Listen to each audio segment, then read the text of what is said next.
آج کچھ سنی مسلمان ایران کے خامنائی کی موت پر اس کے لیے طرح طرح کے الفاظ ذکر کر رہے ہیں۔ کوئی انا للہ و انا الیہ راجعون لکھ رہا ہے تو کوئی اس کو مرحوم و شہید کہہ رہا ہے اور کوئی تو اس کو اپنا لیڈر و پیشوا مان رہا ہے۔ لیکن سب سے بڑا سوال یہ ہے کہ ایران امریکہ اور اسرائیل سے فلسطینیوں کے لیے لڑ رہا تھا یا اپنے لیے؟ تو آئیے میں آج آپ کو اس کے بارے میں تفصیل سے بتاتا ہوں۔ تو دیکھیے، حماس نے جو اسرائیل پر حملہ کیا تھا وہ 7 اکتوبر 2023 کو کیا تھا، اور اس کے جواب میں اسرائیل نے جو غزہ پر حملے شروع کیے وہ 8 اکتوبر 2023 سے شروع کر دیے تھے، بلکہ 7 اکتوبر سے ہی شروع کر دیے تھے،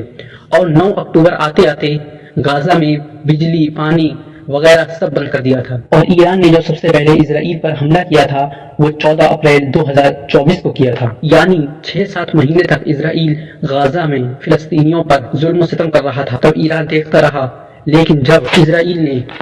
نے 1 اپریل 2024 کو دمشق میں ایران قونصل خانے کے کمپاؤنڈ پر حملہ کیا، اس وقت 14 اپریل 2024 کو ایران نے اسرائیل پر پہلا حملہ کیا تھا۔ اگر ایران کو فلسطینیوں اور غزہ کے لوگوں کی فکر ہوتی تو وہ 6-7 مہینے انتظار نہ کرتا، بلکہ وہ پہلے ہی حملہ شروع کر دیتا۔ پھر اس طرح سے ایران اور اسرائیل کے درمیان ایک جنگ چھڑ گئی، اور کبھی اسرائیل ایران پر یہ کہہ کر حملہ کرتا ہے کہ ایران نیوکلیئر بم بنا رہا ہے، کبھی کسی وجہ سے حملہ کرتا، لیکن ایران اور اسرائیل کے درمیان جو جنگ چل رہی ہے وہ غزہ کے مسلمانوں کے لیے نہیں، بلکہ ایران خود اپنے لیے لڑ رہا ہے۔ اسی طرح جون 2025 میں اسرائیل نے ایران کے نیوکلیئر پلانٹ پر حملہ کیا تھا، لیکن اس میں پلانٹ بچ گیا، اسی لیے دوبارہ 2026 میں اسرائیل نے ایران پر حملہ کیا، اور ابھی 28 فروری 2026 کو امریکہ اور اسرائیل کا ایران پر ایک حملہ ہوا تھا، جس کے جواب میں ایران نے اسرائیل اور امریکہ اور دوسرے ملکوں پر حملے کرنے شروع کیے۔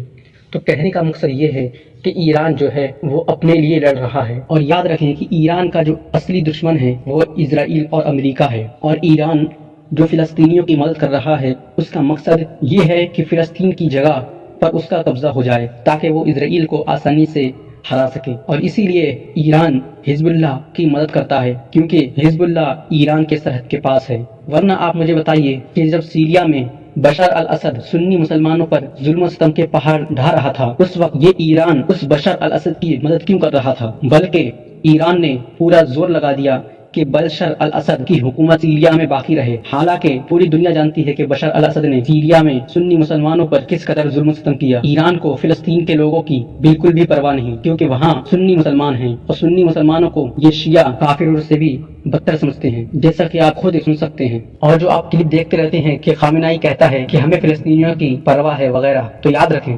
کہ اس طرح کے جملے سیاست میں عام ہوتے ہیں، یہ سب سیاسی کھیل ہے۔ اس طرح کے جملے سے یہ ثابت نہیں ہو جاتا کہ ان کو حقیقت میں سنی مسلمانوں کی یا فلسطین کے لوگوں کی پرواہ ہے، بلکہ ان شیعوں کے نزدیک تو تقیہ بازی جائز ہے، جیسا کہ کسی سے پوشیدہ نہیں۔ اور اگر ان تمام باتوں کو نظر انداز کر دیا جائے اور مان لیا جائے کہ ایران فلسطین کے لوگوں کی مدد کر رہا ہے اور اس کو فلسطین کے لوگوں کی پرواہ ہے، پھر بھی ایران کا جو لیڈر ہے خامنائی وہ ایک شیعہ ہے، اور اس کے عقائد تو بالکل مشہور و معروف ہیں، بلکہ اس کے استاد نے صاف طور پر لکھا ہے اس بدنام زمانہ کتاب الطہارہ کے نام سے جو اس کے استاد خمینی کی کتاب ہے، اس کے صفحہ نمبر 457 پر اس نے صاف صاف لکھا ہے کہ حضرت عائشہ، حضرت زبیر، حضرت طلحہ، معاویہ اور ان جیسے جو صحابہ کرام ان کے بارے میں لکھا ہے کہ وَإِن كَانُوا أَخْبَثَ مِنَ الْكِلَابِ وَالْخَنَازِيرِ، کہ یہ جو ہیں حضرت عائشہ، حضرت زبیر، حضرت طلحہ، حضرت معاویہ رضی اللہ عنہ اجمعین اور ان کے علاوہ جو صحابہ کرام ان کے بارے میں لکھا ہے کہ یہ کتے اور خنزیر سے ہی بدتر ہے معاذ اللہ۔ اور اسی خمینی کے بارے میں یہ خامنائی صاف صاف لکھتا ہے کہ خمینی کا جو صبر ہے وہ امام حسین کے صبر کی طرح ہے، اور لکھتا ہے کہ خمینی کی ثابت قدمی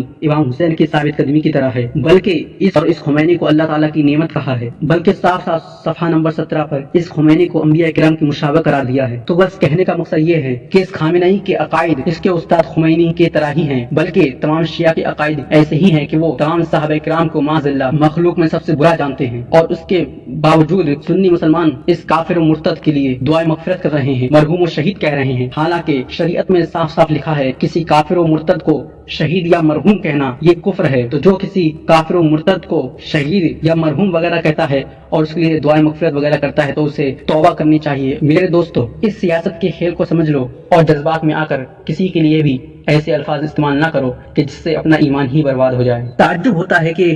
اپنے آپ کو سنی کہلوانے والی خانقاہیں اس کافر و مرتد شیعہ خامنائی کے لیے تعزیتی جلسے بھی رکھ رہی ہیں۔ یہ دیکھ سکتے ہیں آپ، اجمیر شریف کا ہے یہ، اور جگہ جگہ خامنائی کی موت کے لیے اظہار غم کیا جا رہا ہے۔ ذرا سوچنا چاہیے کہ جو صحابہ کرام کا، خصوصاً حضرت ابوبکر صدیق، حضرت عمر فاروق اعظم، حضرت عثمان غنی، حضرت امیر معاویہ رضی اللہ عنہم اجمعین اور بڑے بڑے صحابہ کرام کے بارے میں جو اس قدر گستاخی کرتا ہے، اس کی موت پر اظہار غم کرنا سنیوں کے لیے اتنا برا کام ہے۔ ذرا اپنے ایمان کی فکر کرو اور سوچو کہ تم کس کے لیے اظہار غم کر رہے ہو۔ بلکہ آپ خود دیکھتے ہوگے کہ سیریا وغیرہ دوسرے ملکوں میں اس خامنائی کی موت پر خوشی منائی جا رہی ہے، اس لیے کہ وہاں کے رہنے والے سنی مسلمان جانتے ہیں کہ اس خامنائی نے ہمارے اوپر کتنا ظلم و ستم کیا ہے۔ پہلے آپ اس ویڈیو کو دیکھیں، پھر میں آپ کو بتاتا ہوں حقیقت کیا ہے۔ پوسٹ سوشل میڈیا پر وائرل ہو رہی ہے جس میں یہ بتایا جا رہا ہے کہ خامنئی صحابہ کرام کا گستاخ ہے۔ پہلی پوسٹ وائرل ہو رہی ہے، اس میں بتایا جا رہا ہے کہ خامنئی کی ایک کتاب ہے کتاب الطہارت، جس میں اس نے یہ بات لکھی ہے کہ حضرت عائشہ،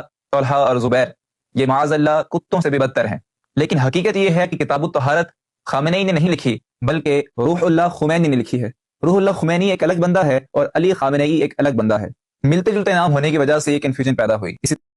اس میں یہ دعویٰ کیا جا رہا ہے کہ یہ خامنئی جو ہے وہ صحابہ کرام کا گستاخ نہیں ہے، لیکن میں اس پر چند باتیں عرض کرنا چاہوں گا۔ پہلی بات یہ کہ خامنئی ایک سیاسی آدمی ہے، اور سیاست میں ایسی بات کہنا جس سے خود کو فائدہ پہنچے یہ کوئی بڑی بات نہیں ہے۔ ہم دیکھتے رہتے ہیں جو سیاسی آدمی ہوتے ہیں، لیڈر ہوتے ہیں، وہ اس طرح کی باتیں بلکہ اس سے بڑھ کر بھی وہ کہتے رہتے ہیں۔ دوسری بات یہ کہ ان رافضی اور شیعوں میں یہ تقیہ بازی کرنا کسی پر پوشیدہ نہیں ہے، ان میں تقیہ بازی کا مسئلہ سب جانتے ہیں۔ اور تیسری بات یہ کہ یہ رافضی تھا اور اس کی گستاخیاں اس کی دوسری کتابوں سے ظاہر ہیں۔ اور اگر فی الفرض ہم مان لیتے ہیں کہ اس نے کوئی گستاخی نہیں کی اور یہ گستاخی کرنے والوں کو منع بھی کرتا تھا، پھر بھی اس کے کافر و مرتد ہونے میں اتنا ہی کافی ہے کہ یہ اس خمینی کو مسلمان جانتا، بلکہ اسے انبیاء کرام کے مشابہ بتاتا تھا۔ ہم وہابی اور دیوبندیوں اور اسی طرح جو باطل فرقے ہیں ان سے تعلقات اسی لیے نہیں رکھتے کہ وہ اسماعیل دہلوی، قاسم نانوتوی، رشید احمد گنگوہی، اشرف علی تھانوی وغیرہ کے ماننے والے ہیں اور ان کو مسلمان جانتے ہیں۔ اگرچہ وہ لوگ گستاخی نہ کرتے ہوں،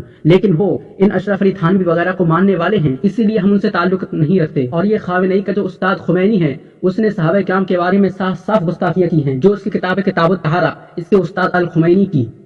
اس میں صاف طور پر لکھا ہے کہ حضرت عائشہ، حضرت زبیر، حضرت طلحہ اور حضرت معاویہ اور ان کے علاوہ جو دوسرے صحابہ کرام ہیں ان کے بارے میں صاف طور پر لکھا ہے کہ وہ کتے اور خنزیر سے بدتر ہے، معاذ اللہ۔ تو میں یہ بس اتنا کہنا چاہتا ہوں کہ جو لوگ اس کافر و مرتد خمینی کو مسلمان جانتے ہیں، کیا وہ مسلمان ہو سکتے ہیں؟ کیا ہم انہیں گستاخ نہیں کہیں گے؟ اگر خمینی کے ماننے والوں کو ہم گستاخ نہ کہیں تو بتاؤ یہ وہابی دیوبندیوں وغیرہ کا جو اختلاف چل رہا ہے وہ آخر اب تک ختم کیوں نہیں ہوا؟ اگر آپ یہ کہیں